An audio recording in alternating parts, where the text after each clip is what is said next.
오늘은 이제 너의 힘으로라는 제목으로 말씀을 나누려고 합니다. 오늘 읽은 본문은 사사 기드온의 이야기입니다. 이스라엘 백성들이 가나안 땅에서 들어가서 여호수아가 죽은 이후에 다시 하나님 말씀을 지키지 않습니다. 그래서 이스라엘 백성들이 이방 민족들에게 다시 붙잡히게 되고 고난을 당하고 그렇습니다. 고난을 당하고 나면 또 이스라엘 백성들이 하나님을 열심히 부르짖고 찾습니다. 그러면 하나님께서 마음이 약해져서 다시 사사라고 하는 구원자를 보내주셔서 바로 그들을 다시 구원하시고 평안케 하십니다. 근데 그 사사가 또 죽으면 다시 이스라엘 백성들은 다시 하나님의 말씀을 떠나게 되고 그럼 또 다시 이제 부르짖게 되고 그리고 또 다시 하나님 또 다른 사사를 보내주시고 이렇게 또 구원하시고 뭐 이런 것들이 이제 반복되는 게 바로 사사기의 말씀입니다. 오늘 읽은 그 사사 기드온의 이야기도 마찬가지입니다. 이 말씀을 보시면 그 배경이 똑같은 것을 알 수가 있습니다. 말씀 보겠습니다. 사사기에서 6장 1절 말씀입니다. 이스라엘 자손이 또 여호와의 목전에 악을 행하였으므로 여호와께서 7년 동안 그들을 미디안의 손에 넘겨주시니 6절 말씀도 같이 보겠습니다. 이스라엘이 미디안으로 말미암아 궁핍함이 심한지라 이에 이스라엘 자손이 여호와께 부르짖었더라. 아까 말씀드린 것과 똑같죠. 이제 사사 기드온이 등장하는 배경입니다. 그러니까 이스라엘 백성들이 여호와의 말씀을 듣지 않으니까 하나님이 그들을 미디안의 손에 넘겨줬다 이렇게 얘기했습니다. 그러니까 여기서 넘겨주었다라고 하면 이제 그들의 그 하나님께서 뭔가 의도를 가지고 이들을 고난 속에 빠뜨렸다 이렇게 생각하는데요. 전혀 그것은 아니고요. 하나님께서 그들을 그냥 내버려 뒀다는 겁니다. 그러니까 하나님께서 내버려 뒀다는 것은 그들이 죄악을 지게 되면 그 죄에 대한 행동의 결과를 맞이하게 되죠. 그러니까 구원이라고 하는 것은 하나님께서 우리에게 그 죄악을 줬지만 그 죄악을 우리가 책임지지 않게 하시는 게 은혜 또는 구원이거든요. 바로 근데 이들은 바로 하나님께서 남겨줬다라고 하는 것은 그들이 죄악된 상태, 그 죄악의 행동을 하는 것, 그걸 그대로 놔뒀다는 거예요. 개입하지 않았다는 거죠. 그러니까 그 결과를 그들이 다 똑같이 이제 책임져야 된다는 겁니다. 근데 그 책임이 뭐겠습니까? 죄악된 삶의 그 책임은 바로 그 고난이고 고통이고 죽음으로 해당이 된다는 거죠. 그래서 이스라엘 백성들이 바로 하나님의 구원을 따라서 가나안 땅에 들어갔는데 그 가나안 땅에서 하나님을 잃어버리니까 바로 그 하나님께서 그대로 그래 그럼 너희 방식대로 살아봐 했더니 그들이 다시 고난으로 빠져들어가서 바로 다른 이방 민족들에게 그 노예 같은 생활을 하게 되는 거죠. 그러니까 또 그들은 어떻게 해요? 계속 또 하나님을 다시 부르짖고 찾는 모습. 그러니까 하나님 또 안타까우셔서 다시 사사 기드온을 보내시는 그 사사를 보내시는 일들이 반복되고 있다는 겁니다. 근데 오늘 읽은 말씀을 보게 되면요, 이 말씀을 조금 우리가 읽다 보면 어색한 부분이 있습니다. 그러니까 하나님께서 사사를 보내셔서 그들을 구원하셨는데 바로 그 사사를 보내실 때 하나님께서 오늘 읽은 말씀에서 하시는 말씀은 뭐냐면요, 너의 힘으로 구원해라 이런 얘기가 나옵니다. 말씀 한번 보도록 하겠습니다. 사사기서 6장 14절 말씀입니다. 여호와께서 그를 향하여 이르시되 너는 가서 이 너의 힘으로 이스라엘을 미디안의 손에서 구원하라. 내가 너를 보낸 것이 아니냐 하시니라. 이 말씀은 이제 하나님과 기드온과의 그 대화의 일부분입니다. 그러니까 하나님이 기드온에게 나타나셔서 하나님이 기드온과 함께 하신다 이렇게 이야기하십니다. 그랬더니 기드온이 무슨 말씀을 하나님 우리랑 함께 하지 않으시죠. 하나님 우리를 버리셨고요. 우리 사랑하지 않으시고요. 우리를 구원하지 않으세요. 그렇게 이제 반박을 합니다. 하나님께서 우리와 함께 하셨다면 우리는 이렇게 미디안에게 고통을 당할 수가 없어요. 이러고서 기드온이 하나님한테 이렇게 반박을 합니다. 그랬더니 하나님께서 하시는 말씀이 뭐냐면요, 이 바로 지금 읽은 말씀입니다. 바로 여호와께서 그를 향하여 이르시되 너는 가서 너의 힘으로 이스라엘을 미디안의 손에서 구원하라. 내가 너를 보낸 것이 아니냐 하시니라. 지금 기도는 뭡니까? 하나님 왜 내가 구원해야 돼요? 하나님 우리와 함께하지 않으시잖아요. 이러고 계속 얘기하고 있는데 하나님께서는 그것이 아니라 네가 가서 해 이런 얘기를 하신다는 거죠. 우리가 네가 가서 해라고 하는 얘기를 할 때마다 우리는 사실 좀 오해가 있습니다. 그러니까 왜냐면요, 바로 우리가 그 구원이라고 하는 것에 대해서 성경 공부를 좀 하게 되면 구원은 누가 이룹니까? 우리가 이룹니까? 아니죠. 하나님께서 이루시죠. 우리의 구원은요, 우리의 노력과 우리의 열심과 뭔가 우리가 하는 방법을 통해서 이루어지는 것이 아닙니다. 하나님께서 우리를 구원하시고요. 하나님께서 구원하신 것을 우리는 그저 선물로 받은 것 뿐이라는 거죠. 우리는 아무 일도 하지 않아요. 아무런 열심의 노력도 하지 않아요. 근데 하나님께서는 우리를 사랑하시기 때문에 우리를 그냥 구원하신다는 거예요. 즉 하나님께서 우리를 사랑하셔서 우리를 구원하시겠다고 계획하시고 예수님께서 우리에게 노르셔서 십자가에 달려 죽으심으로 우리의 모든 죄를 다 짊어지고 이제 대가를 치르시죠. 이제 그걸 통해서 우리가 예수를 믿게 되면 바로 그 모든 죄를 다 사함을 받습니다. 그리고 그 죄를 사함 받았다는 것은 바로 예수님 부활하신 것처럼 우리도 그 부활을 참여하게 되는 거죠. 우리는 그것을 모르고 있었는데 하나님께서 우리에게 성령님을 보내주셔서 우리 마음 가운데 감동케 하시고 또 우리에게 바로 예수님이 하나님의 아들이고 우리의 구원주인 것을 깨닫게 하신다는 거죠. 그래서 우리가 마음으로 믿어서 입으로 고백하게 되므로 우리는 구원을 얻게 된다는 거죠. 그러니까 우리가 한 일이 뭡니까? 하나님이 행하신 것을 맞네요, 맞아요, 동의합니다. 이것밖에 하는 것이 없어요. 그렇죠? 네. 그러니까 우리는 은혜라고 하는 것 또는 뭐 구원받았다라고 하는 것을 얘기할 때마다 우리는 항상 강조하는 게 뭡니까? 내 힘으로 내 능력으로 한 것이 아니라 하나님의 은혜로 하나님의 능력으로 하나님의 희생으로서 우리는 구원을 얻었다고 한다는 거죠. 근데 여기서 지금 뭐라고 합니까? 하나님은 기드온에게 하신 얘기가 너 힘으로 가서 구원해라 이렇게 얘기한다는 거죠. 그럼 이게 뭘까요? 지금 얘기하는 바로 은혜로 구원받았다라고 하는 것과 지금 기드온에게 말씀하시는 바로 너의 힘으로 가서 구원해라라고 하는 것이 충돌되는 걸까요? 하나님이 다른 하나님일까요? 아니요. 아니겠죠. 그렇죠? 네. 그러면 우리가 은혜로 구원받는 것은 아닐까요? 여기 분명히 하나님께서 기드온에게 구원하라고 하시면서 너의 힘으로 구원해라 이렇게 얘기하시잖아요. 그렇죠? 그러면 우리가 알고 있는 바로 그 은혜를 따라 구원받는다라고 하는 것이 틀린 얘기일까요? 그건 아니라는 거예요. 우리는 은혜로 구원받습니다. 근데 우리가 은혜로 구원받았는데 이 말씀이 헷갈리는 이유는 뭐냐면요. 은혜라고 하는 개념을 우리가 잘 모르기 때문에 또 은혜라고 하는 말 속에 그 의미를 우리가 잘 깨닫지 못하고 있기 때문에 그렇다는 거예요. 우리가 은혜로 구원받았다라고 하는 것은 뭐냐면요. 시간 순서를 이해하는 게 되게 중요합니다. 은혜로 구원받았다는 것은 하나님이 먼저 이미 우리의 구원을 이루셨다는 거예요. 그리고 우리는 그것에 참여하셨다는 것을 의미하는 겁니다. 그래서 우리는요, 구원을 이루는 것이 아니라요, 구원을 누리는 겁니다. 즉, 구원의 삶을 인조이 하는 거라는 거죠. 즉, 하나님께서 모든 구원을 다 나한테 이루신 다음에요, 야, 이리 와. 야, 너 참여해. 그래서 내가 너에게 새 생명 준비했으니까 그 새 생명을 누리고 있어. 내가 너한테 구원의 새로운 삶을 내가 준비해놨으니까 너는 그것을 누리고 있어. 이거라는 거죠.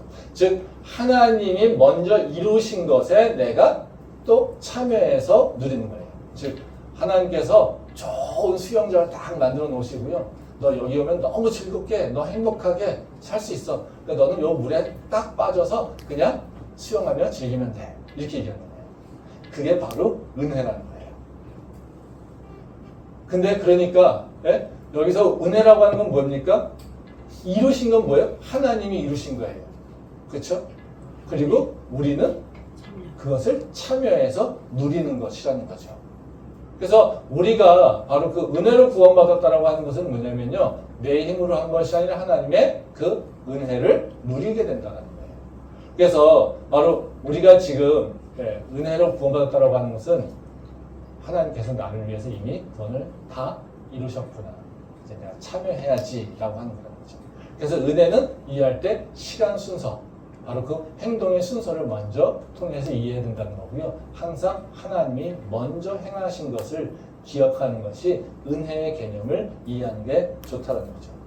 지금 하나님께서 기드온에게 제시하시고 있는 문제는 뭐냐면요. 바로 은혜로서 누리는 것에 대한 문제를 얘기하고 있는 거예요. 너의 힘으로 하라고 하는 것은 뭐냐면요. 하나님이 은혜를 주셨는데 그걸 은혜를 못 누리고 있으니까.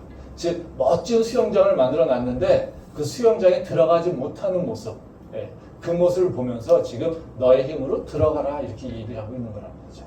그래서 바로 그 은혜를 못 받은 것이 아니라 은혜를 받았는데 그거를 누리지 못하고 즉 믿음 없는 자의 모습처럼 살고 있는 바로 그 기드온에게 하나님이 도전하시는 것이 바로 오늘 이 말씀인 거죠. 그래서 오늘 이 말씀을 좀 생각하면서 우리의 믿음을 한번 돌아보려고 합니다. 그래서 먼저 이제 하나님께서 이제 기드온에게 요구하시는 너의 힘, 그것이 뭔가를 좀 생각해 보려고 하고요. 그리고 우리가 왜 은혜를 누리고 있지 못하는가, 왜 그 은혜에 참여하지 못하고 있는가, 이 이유를 한번 생각해 보면서 우리의 믿음을 다시 한번 돌아보려고 합니다. 첫 번째로 이제 먼저 하나님이 기드온에게 요구하시는 그 너의 힘으로 들어가라, 또 구원해라 할 때 너의 힘이 뭘까? 그것 좀 알 필요가 있겠죠. 바로 너의 힘이라고 하는 것은 뭐냐면요, 바로 하나님이 구원하신 것을 믿고 도전하는 겁니다. 즉 도전의 능력이에요. 믿음의 도전. 그러니까 우리는 바로 그 내가 내 힘으로라고 하는 생각을 갖고 있지만요, 바로 하나님이 우리한테 요구하는 힘은 뭐냐면요, 바로 믿음의 도전을 얘기하고 있다는 거죠. 말씀 한번 보도록 하겠습니다. 사사기 6장 14절부터 16절 말씀입니다. 여호와께서 그를 향하여 이르시되 너는 가서 이 너의 힘으로 이스라엘을 미디안의 손에서 구원하라. 내가 너를 보낸 것이 아니냐 하시니라. 그러나 기드온이 그에게 대답하되 오 주여, 내가 무엇으로 이스라엘을 구원하리이까? 보소서, 나의 집은 므낫세 중에 극히 약하고 나는 내 아버지 집에서 가장 작은 자이니이다 하니 여호와께서 그에게 이르시되 내가 반드시 너와 함께하리니 네가 미디안 사람 치기를 한 사람 치듯 하리라 하시니라. 이제 이 말씀도 이제 하나님과 기드온의 대화입니다. 이 대화는 그 힘과 능력에 대해서 하나님과 기드온의 그 시각의 차이를, 그러니까 이해하고 있는 것의 차이를 잘 보여주고 있어요. 그 14절 말씀에 보면 그런 얘기죠. 하나님이 기드온에게 너의 힘으로 이스라엘 백성을 구원하라 이렇게 말씀하십니다. 그랬더니 15절에 보면 기드온의 대답은 뭐냐면요, 나의 집은 므낫세 중에 극히 약하고 나의 아버지는 가장 작은 자, 이렇게 대답하고 있습니다. 즉 하나님이 너의 힘으로 가 그랬더니 뭐라고 합니까? 우리 집은요 너무 연약해요. 우리의 가문은요 너무 보잘것없어요. 이겁니다. 즉 힘 얘기하는 거 뭘 이해하고 있어요? 내가 가진 건 나의 배경, 그렇죠? 네. 내 출신 성분, 네. 이것을 얘기하고 있습니다. 그래서 내 출신 성분 너무나 연약해서 우리는 할 수 있는 게 없어요, 이거죠. 근데 하나님은 뭐라고 얘기합니까? 하나님은 다르게 대답하고 있어요. 그 16절에 보면 뭐라고 하냐면요, 하나님은 뭐라고 하시냐면 내가 반드시 너와 함께 하신다 이렇게 얘기하고 있습니다. 즉 너의 힘에 대한 얘기를 할 때 14절에서 너의 힘으로 가서 구원해 이렇게 얘기할 때 바로 기도는 뭘 합니까? 내 출신 성분은요, 내 능력은요 아무것도 없어요. 네, 이렇게 얘기합니다. 그랬더니 하나님은요, 내가 너와 함께 한다니까 이 얘기를 하고 있어요. 즉 너의 힘은 뭘까요? 하나님이 함께 하고 있다는 것에서 나온다는 거예요. 그것을 믿는다는 것에서부터 나온다는 거예요. 즉 기도는 자신의 배경과 자신의 출신 성분, 자신의 능력, 이런 것을 보고서 내가 할 수 있다 없다라고 하는 것을 판단하고 있지만 하나님은 그것이 아니라 너의 능력은 너가 갖고 있는, 너가 소유하고 있는 너의 능력 또는 너가 가지고 있는 배경, 이것이 아니라 바로 내가 너와 함께 하고 있다는 것을 믿는 것이다. 이렇게 얘기하고 있다는 것입니다. 우리의 힘은요, 내가 가지고 있는 것에서 나오지 않습니다. 내 능력은요, 내 출신 배경에서 나오지 않아요. 내가 뭔가 할 수 있다라고 하는 생각 때문에 내 능력이 좋은 게 아니라는 거예요. 우리의 능력은요, 하나님께서 말씀하시는 것은, 우리의 능력은요, 바로 하나님을 믿는 믿음에서 나온다는 거예요. 아멘. 그래서 그 능력이 바로 내가 가질 수 있는 것은 내가 온전한 믿음과 그 믿음의 도전을 행할 때 내 능력이 내게 나타난다는 것을 얘기하고 있습니다. 말씀 한번 보겠습니다. 사사기 6장 11절과 12절 말씀입니다. 여호와의 사자가 아비에셀 사람 요아스에게 속한 오브라에 이르러 상수리 나무 아래에 앉으니라. 마침 요아스의 아들 기드온이 미디안 사람에게 알리지 아니하려 하여 위를 포도주 틀에서 타작하더니 여호와의 사자가 기드온에게 나타나 이르되 큰 용사여 여호와께서 너와 함께 계시도다 하매. 이 말씀은 이제 하나님이 이제 기드온에게 나타나서 이렇게 가르쳐주는 모습이에요. 근데 이제 기드온의 그 나타날 때, 하나님이 나타날 때 그 기드온의 모습을 보여주고 있어요. 보면 그 11절에 보면요, 기드온은 뭐라고 하냐면요, 미디안 사람들이 두려워서 밀을 포도주 틀에다 타작하고 있다. 그때 하나님을 만난다는 거예요. 그리고 12절에 보면요. 뭐라고 하냐면요. 그런데 그런 기도원을 하나님은 큰 용사라고 이렇게 부르고 있다는 거예요. 이게 참, 이것도 완전 그 대비되는 얘기입니다. 예. 지금 하나님이 기도원에게 나타날 때 기도원이 하고 있는 일은 뭡니까? 밀을 타작해야 돼요. 근데 밀을 타작을 방앗간에서 하면은 걸릴 것 같으니까 어떻게 해요? 포도주밭에서 하고 있는 거예요.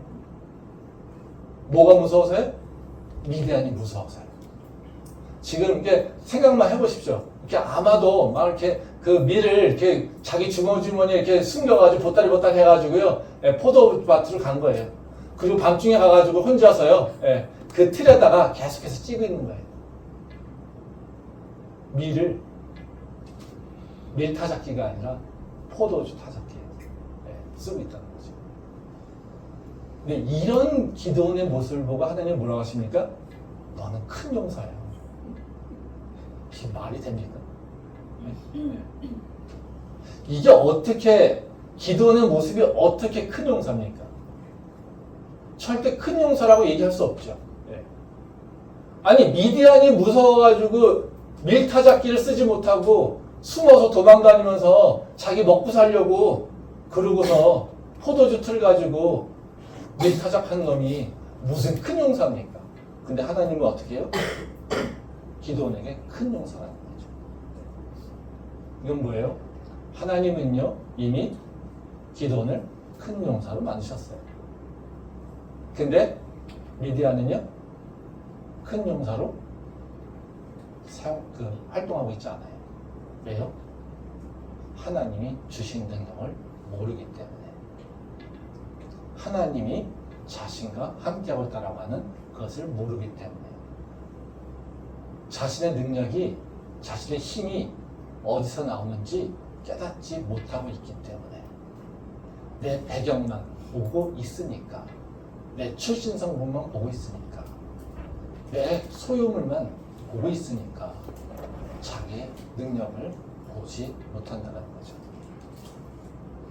하나님의 은혜가 우리 안에 들어와서 활동하는 그 역할을 보게 되면, 그 논리를 보게 되면 하나님은요 우리에게 오셔서 먼저 우리를 위해서 먼저 예비하셨다고 했죠. 그러니까 큰 용사가 아닌 미디온을 하나님은 큰 용사라고 변화시켰다라고 딱 결정하셨어요. 그럼 그때부터 하나님한테는 뭐예요?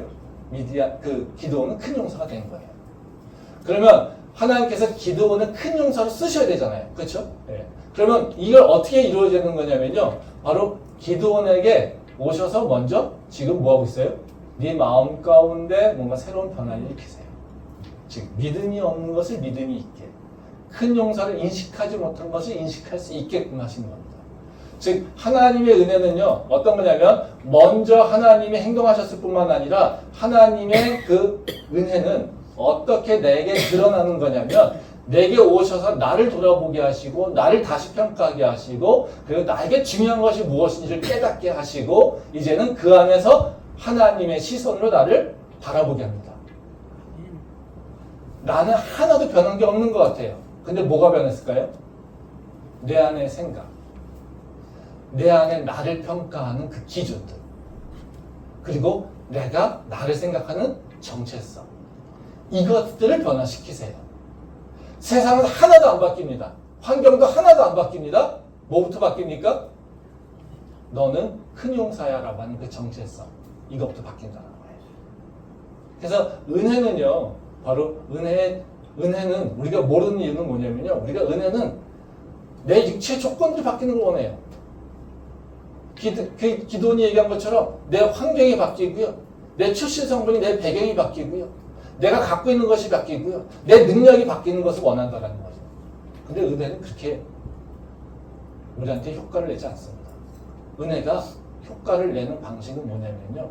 하나님이 선포하시고 하나님이 나의 생각과 나의 시선을 바꾸심으로써 하나님의 은혜는 내 안에서 지금 활동하기 시작한다는 거예요. 그래서 하나님이 너의 힘으로 구원하라고 하는 건 뭐냐면요. 너의 생각이 바뀌어야 돼. 그리고 너의 정체성에 새로운 인식이 필요해. 바로 이것을 말씀하고 있다는 것을 여러분들이 생각해 볼 필요가 있다는 거죠. 그래서 우리가 하나님을 믿는다라면, 하나님의 은혜를 고백하고 있다라면 자꾸 내 환경만 보지 마세요. 내 삶의 주변들이 바뀌는 거 이런 건 보지 마세요. 그거는 하나님의 보호하심이고 인도하심일 뿐이죠. 바로 나를 바꾸시는 건 아니에요. 나를 바꾸시는 건 어떻게 해요? 나한테 새로운 믿음을, 나한테 새로운 생각으로, 나한테 새로운 시선을 갖게끔 하신다는 것을 기억하시고요. 그 믿음을 우리가 기도처럼 정말 큰 용사로 일어날 수 있기를 소망합니다. 그럼 우리가 좀 생각해 볼 필요가 있죠. 우리는 왜 하나님의 그 은혜에 참여하지 못할까? 즉 하나님을 온전히 믿고 나가면서 그 하나님의 능력을 내 능력으로 이렇게 딱 활용해야 되는데 왜 그러지 못할까? 이것에 대한 고민을 좀 해볼 필요가 있겠죠. 오늘 말씀을 통해서는 두 가지 정도의 이유를 한번 생각해 보도록 하겠습니다. 그래서 우리가 은혜에 참여하지 못하는 이유, 은혜를 충만하게 누리지 못하는 이유, 바로 그 이유를 이제 두 가지 정도만 생각해 보도록 하겠습니다. 첫 번째, 우리가 그 은혜에 참여하지 못하는 이유, 즉 믿지 못하는 이유는 뭐냐면요, 하나님이 나를 위해 지금도 일하고 있다는 것을 잊어버리고 있기 때문이에요. 하나님은 지금도 나를 위해서 뭔가 계속해서 일하고 계신데 나는 그 하나님이 나랑 멀리 떠서 나오기 때문에 그렇다는 거죠. 말씀 한번 보겠습니다. 사사기 6장 13절 말씀입니다. 기드온이 그에게 대답하되 오 나의 주여 여호와께서 우리와 함께 계시면 어찌하여 이 모든 일이 우리에게 일어났나이까. 또 우리 조상들이 일찍이 우리에게 이르기를 여호와께서 우리를 애굽에서 올라오게 하신 것이 아니냐 한 그 모든 이적이 어디 있나이까. 이제 여호와께서 우리를 버리사 미디안의 손에 우리를 넘겨주셨나이다 하니. 네, 이 말씀은 이제 기드온이 왜 하나님을 믿지 못하는 이유, 그러니까 하나님 나와 함께하고 있다는 것을 믿지 못하는 이유, 그 이유에 대해서 잘 설명하고 있어요. 그 13절 말씀에 보면 그런 얘기합니다. 여호와께서 우리와 함께 계시면 어찌하여 이 모든 일이 우리에게 일어났습니까? 이렇게 얘기합니다. 즉 뭐예요? 자신의 그 처한 환경, 미디안에게 지금 복속되어서 괴롭힘을 당하고 우리는 먹을 것을 고생해서 걱정하여서 바로 그 밀도 제대로 타작하지 못하는 그런 환경. 하나님께서 우리와 함께 하신다면 어떻게 우리에게 이런 환경이 일어날 수 있습니까? 이러고 있는 거죠. 지금 그 기도원이 하나님 나와 함께하고 있어, 하나님 나를 사랑하시라고 하는 것을 뭘 기준으로 보고 있어요?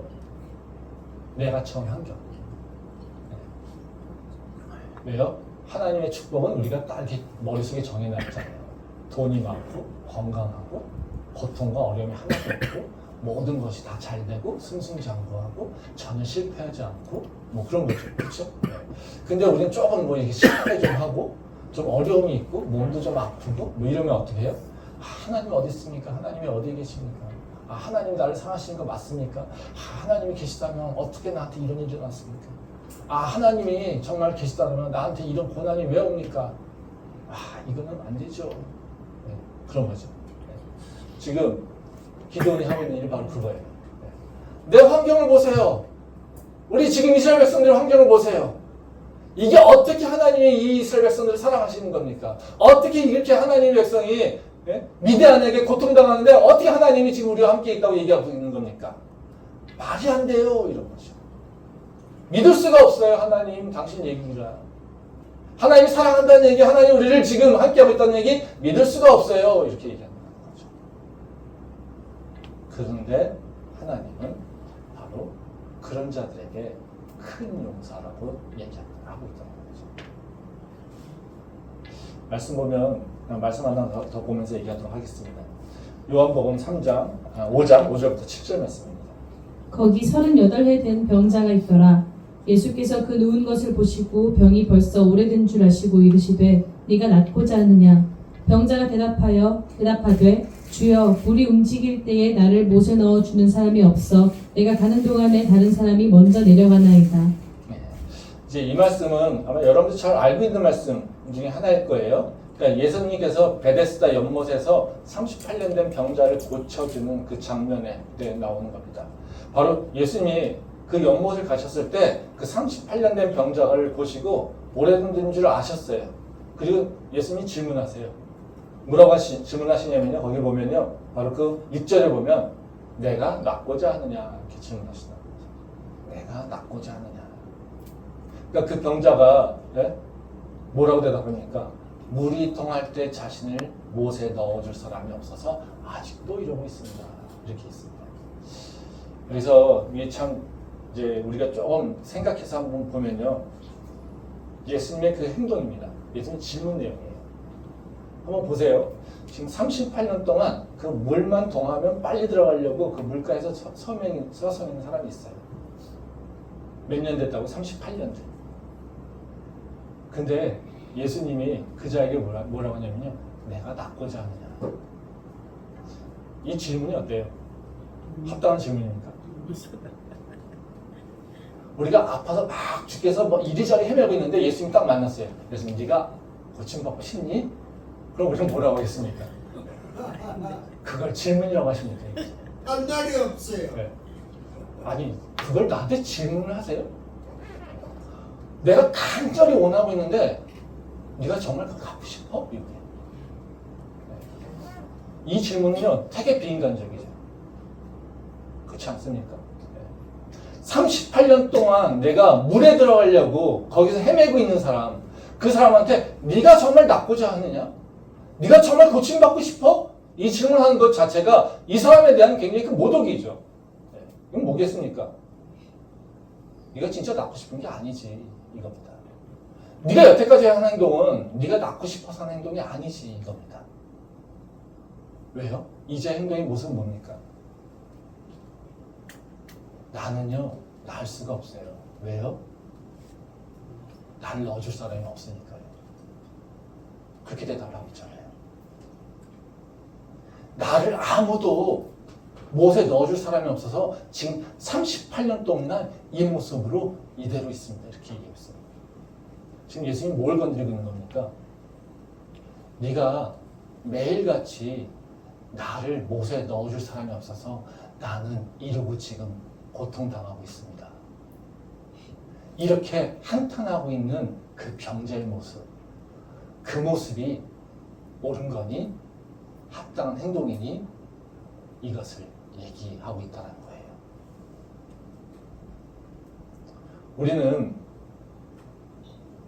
우리가 할 수 없어요 얘기하고 있지만 사실은요 우리는 할 수 없어가 아니라 어쩔 때는 사실 안 하는 경우가 많고요. 우리의 시각이 딱 잘못됐다는 거예요. 내 주변만 바라보니까. 이 사건의 교훈은 어떻게 끝나냐면요. 바로 하나님이 일하고 있다는 것을 예수님이 가르쳐 주십니다. 말씀 한번 보도록 하겠습니다. 요한복음 5장 17절 말씀입니다. 예수께서 그들에게 이르시되 내 아버지께서 이제까지 일하시니 나도 일한다 하시매.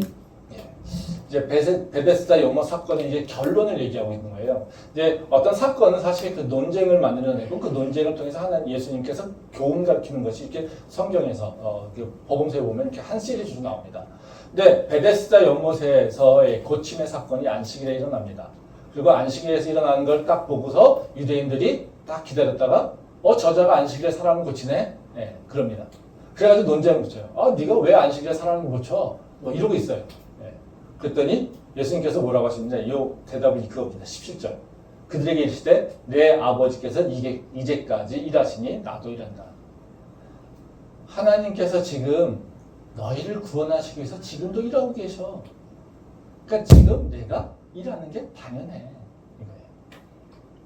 지금 베데스다 연못에 있던 그 병자는 뭡니까? 하나님에 대해서 기대하고 있지 않았어요. 뭐만요? 나를 도와줄 사람이 없구나. 나를 지금 물에 넣어줄 사람이 없구나. 그러니까 나는 그냥 버림받았어. 이러고 한탄만 하고 있었던 거예요. 뭘 보지 못했습니까? 그 자기를 위해서 일하시는 하나님을 바라보고 있지 못했던 거예요. 그래서 그는 하나님을 찾지도 않고 구하지도 않고 하나님을 향한 간구도 없이 매일같이 모여 나는 버림받았구나. 이러고 살고 있었던 거예요. 근데 예수님 뭐예요? 아니야. 하나님은 지금도 너희를 일하고 계셔. 아멘. 너희를 위해서 지금 일하고 계셔. 아멘. 이것을 얘기하고 있다는 거죠. 우리가 고난받을 때 고난을 이겨낼 수 있는 힘은 뭐냐면요. 하나님이 나와 함께 하시고 하나님이 지금 나를 위해서 일하고 있다는 것을 믿는 거예요. 내 고난 가운데 내 옆에 사람들만 보면 나는 왜 도와줄 사람이 없지? 왜 나를 위해서 딱 뭔가를 결정해주고 나를 위해서 뭔가 완전하게 판을 뒤집혀주고 이럴 만한 백기사가 나타나야 되는데 그 백기사가 나타나지 않네라고 해서 한탄하고 있는 이 모습은 하나님께서 기뻐하시는 모습도 아니고요. 하나님께서 믿음이라고 행동을 편단하는 모습도 아니고요. 그것만 기대하고 있는 모습을 보면 하나님은 너가 정말 그걸 하고 싶으냐라고 우리한테 반문하신다는 거예요. 근데 하나님은요, 우리 눈에는요, 보이지 않고, 우리 환경은요, 하나도 바뀌지 않아도 하나님은 계속해서 우리를 위해서 일하고 있다는 거예요. 믿음은 바로 그겁니다. 내가 믿음이 있다고 하는 건 바로 그거예요. 내 환경을 의지하는 것이 아니라 내 환경이 내가 보기에는 이해가 되지 않고 내가 보기에는 하나님이 나와 함께하고 있는 것 같이 보이지 않아도 그 환경 가운데 그 환경을 다스리시고 환경을 지금 이끌어 가시는 분은 하나님이시라고 하는 것. 이것을 우리가 기억하고 그 하나님을 다시 찾는 거예요. 그게 바로 믿음이라는 겁니다. 우리가 바로 하나님의 은혜 안에 들어가서 그 은혜를 충분하게 누리고 즉 인조하기 위해서는 바로 어느 순간이든 하나님 지금 나를 위해서 일하고 있다는 것을 잊지 않는 겁니다. 아멘. 그걸 기억하며 우리가 믿음의 능력으로 다시 일어날 수 있기를 소망합니다. 두 번째로 이제 우리가 그 은혜를 누리지 못하는 이유 이건 뭐냐면요. 하나님 안에서 나의 정체성을 잊고 살기 때문에 즉 하나님 안에서 내가 누구인지를 생각하지 않고요. 세상이 정한 나만 내 모습만 보고 있기 때문에 그렇다는 거예요. 말씀 한번 보겠습니다. 사사기 6장 25절부터 27절 말씀입니다. 그날 밤에 여호와께서 기드온에게 이르시되 내 아버지에게 있는 수소 곧 7년 된 둘째 수소를 끌어오고 내 아버지에게 있는 바알의 제단을 헐며 그 곁에 아세라상을 찍고 또 이 산성 꼭대기에 내 하나님 여호와를 위하여 규례대로 한 제단을 쌓고 그 둘째 수소를 잡아 내가 찍은 아세라 나무로 번제를 드릴지니라 하시니라. 이에 기드온이 종 10사람을 데리고 여호와께서 그에게 말씀하신 대로 행하되 그의 아버지의 가문과 그 성읍 사람들을 두려워하므로 이 일을 감히 낮에 행하지 못하고 밤에 행하니라. 예. 이제 이 말씀은 이제 그 기도원의 정체성이 어떻게 변화되는지 바로 그 시작을 보여주고 있는 겁니다.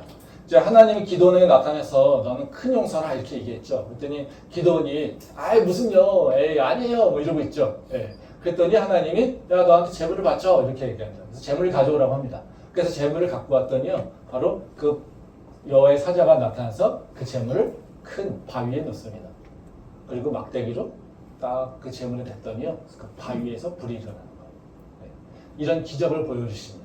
뭐 이 기적의 의미가 있지만요. 어쨌든 그 기적을 통해서 바로 기도는 여호와의 사자가 하나님이구나라고 하는 것을 깨달아요. 그리고 하나님한테 이제 엎드려서 이제 내가 하나님 봤으니 죽게 됐네요. 어떻게 하죠? 막 이러고 걱정하고 있어요. 그랬더니 하나님이 걱정하지 마라. 그러고 오히려 기도원을 이제 돌봐주시면서 이제는 기도원에게 임무를 주십니다. 그게 바로 오늘 이 말씀이에요. 그래서 너는 성읍에 있는 한가운데 있는 바알에 있는 제단을 다 허물어. 그리고 가장 높은 곳에다가 바로 여호와의 제단을 쌓아. 네, 이것을 명령을 하십니다. 그랬더니 어때요? 기도원이 하나님이 지금 나에게 일어나셔서 기적도 보여주셨어요. 그러니까 어떻게 해요? 하긴 해야 될 것 같아요. 근데 어때요? 동네 사람들이 두려워요. 내가 제가 바알의 제단을 무너뜨리면 동네 사람이 나한테 와서 날 다 죽일 텐데. 그렇죠? 그 뭐라고 그랬어요? 우리 집 문화세는요 가장 작은 자이고 나는요 그 집안 중에서 가장 작은 자예요.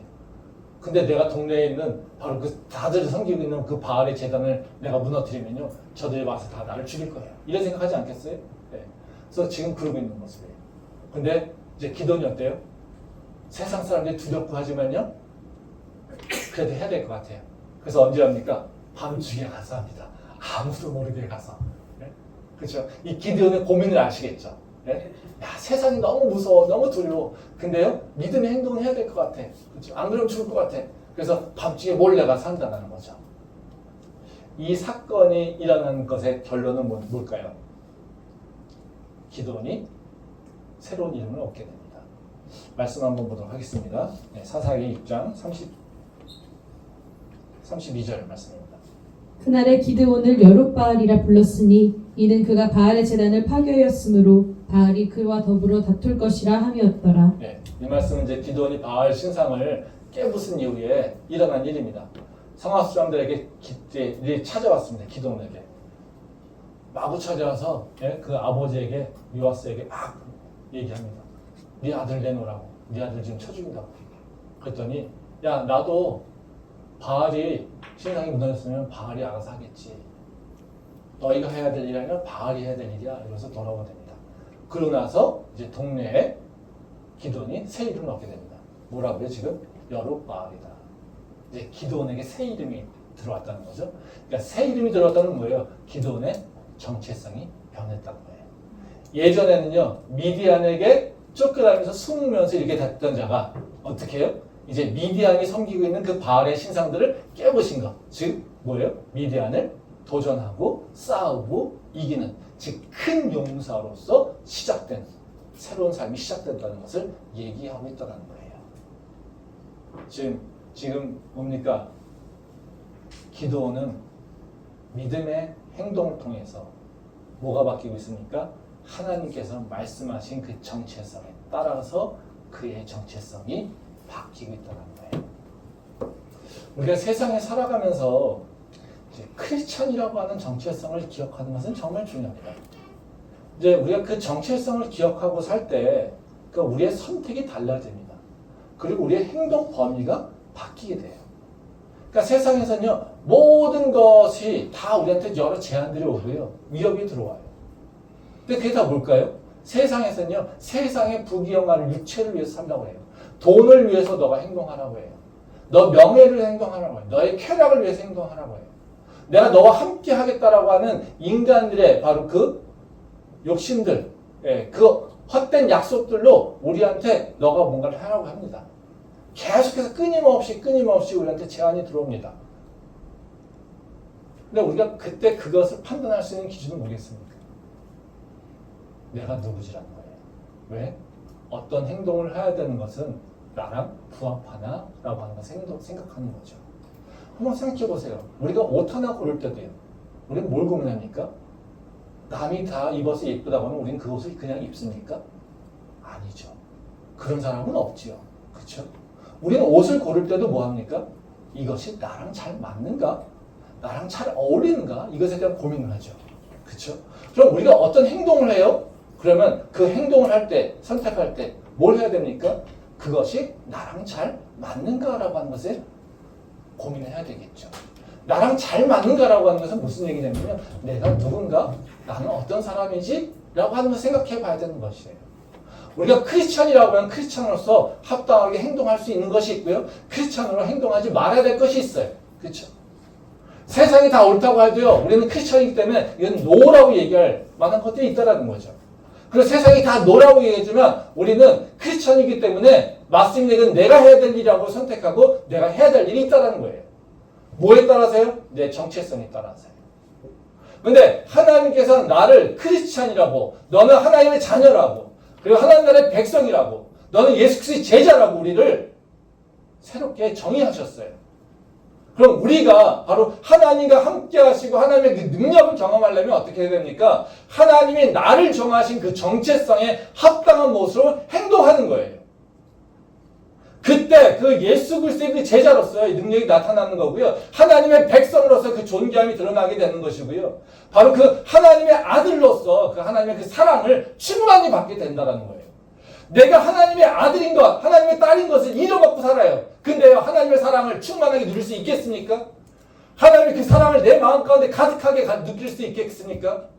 내가 예수 그리스도의 그 제자인 것을 잊고 사는데, 내가 예수 그리스도의 제자를 알지 못하고, 그냥 내가 예수 그리스도의 제자랑 전혀 상반된 삶을 살고 있는데, 내가 예수 그리스도의 제자의 그 능력이 드러날 수 있겠습니까? 아니, 안 나죠.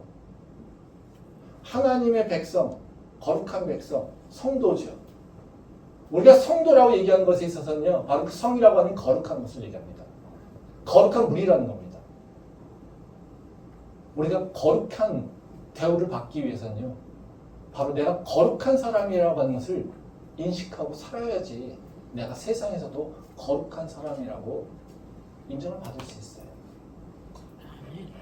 남들하고 똑같이 세상에서 세상의 모습대로 자기의 쾌락을 따라서 자기 욕심을 따라서 살아가면서 나는 하나님의 거룩한 백성이라고 얘기할 때 그것이 거룩한 백성으로서 내 삶이 변화됩니까? 변화되지 않죠. 우리가 내 정체성을 알 때 우리는 분명하게 하나님의 그 은혜와 그 능력을 체험할 수 있다는 거죠. 우리가 이제는 새 학기가 돌아와서요. 이제 또 우리가 뭐 이제 캠퍼스 봉할 때 우리 사명을 다시 한번 기억할 필요가 있는데요. 그런 생각을 해볼 필요가 있습니다. 지금 세상은요, 예수 그리스도의 복음 전하는 것이 쉽습니까? 어렵습니까? 어려워요. 너무 어렵죠.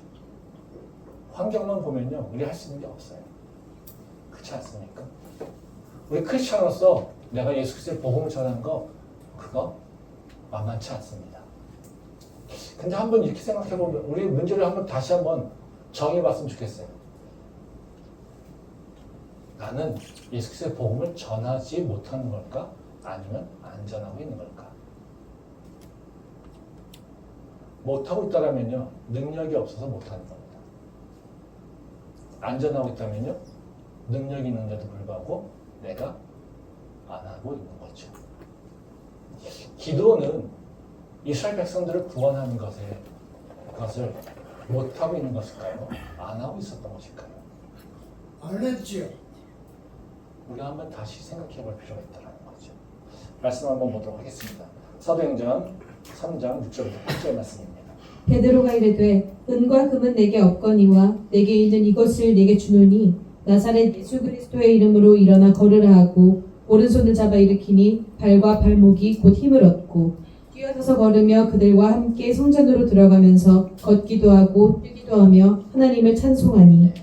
이 말씀은 정말 큰 기적으로 우리가 잘 알고 있는 말씀이죠. 성전 미문에 있는 안진뱅이를 일으키는 베드로의 모습을 보여주고 있습니다. 성전에 예배하러 가는 베드로와 요한에게 바로 그 안진뱅이 거지가 구걸을 합니다. 돈을 달라. 그랬더니 베드로는 돈이 없다고 합니다. 그러면서 예수 그리스도의 이름으로 그를 일으켜 세우신다는 거죠. 예수 그리스도의 제자인 바로 그 베드로는 자기가 가난한 자, 약한 자, 어려운 자들에게 바로 새로운 삶, 새로운 생명을 주는 것이 자기 사명이라고 생각합니다. 그 마음을 갖고 있었던 바로 그 베드로는 어때요? 성전 미문에서 구걸하는 그 안진뱅이를 그냥 모른 체 하고 지나갈 수도 있겠죠. 근데 베드로는 그렇게 지나가지 않습니다. 그가 원하는 돈이 있어서요. 그가 그에게 뭔가 원하는 것을 충족시켜줄 수 있는 능력이 있어서요. 그렇지 않죠. 베드로가 지금 뭐라고 합니까? 내는 너가 원하는 금과 은은 내게 없어. 그렇지만 내게 있는 것은 예수 그리스도의 이름의 그 권세와 능력이야. 그래서 뭘로 행합니까? 그 이름의 권세로 그를 일으켜 세운다는 거죠. 베드로의 행동은 어땠습니까? 자기가 갖고 있지 못한 것, 세상이 원하는 것을 내가 갖고 있지 못하다고 해서 그는 못한다고 얘기하지 않습니다. 세상이 갖고 있는 것, 세상이 원하는 것을 그가 갖고 있지 못하지만 그는 그가 가지고 있는 믿음으로 행동한다는 거죠. 우리가 만약에 내가 갖고 있지 못한 것에 초점을 맞춰서 나는 이것이 없으니까 못합니다라고 하면요. 예수님께서 뭐라고 하실까요? 그래, 너는 어쩔 수 없구나, 못했구나. 그러실까요? 아니, 똑같이 물으실 거예요. 너가 진짜 내 제자가 되고 싶었니? 너가 진짜 내 믿음의 능력을, 나를 믿는 믿음의 능력을 경험하고 싶었니? 너가 정말 하나님의 나라의 그 권세를 경험하고 싶었니? 우리에게 질문하실 거예요. 왜? 이미 하나님은 우리에게 능력을 주셨고요, 권세를 주셨고요, 할 수 있다라고 하는 바로 그 힘을 우리한테 주셨기 때문에 그렇습니다. 우리는요, 못한다라고 하고 있는 것들 가운데 많은 것은요, 안 하고 있는 것인지도 모릅니다. 아멘. 하나님이 정말로 우리에게 묻고 싶은 건요, 너는 못하고 있는 거니 안 하고 있는 거니? 이것을 지금 질문하고 있다는 거예요. 우리가 우리 모습 한번 돌아보면서요, 내가 못하고 있는지 안 하고 있는지 그걸 다시 한번 나의 삶에서 판단하면서 하나님의 거룩한 백성, 그 예수 그리스도의 그 제자로서 하나님의 믿음의 능력으로 새롭게 일어날 수 있기를 소망합니다. 아멘. 기도하겠습니다.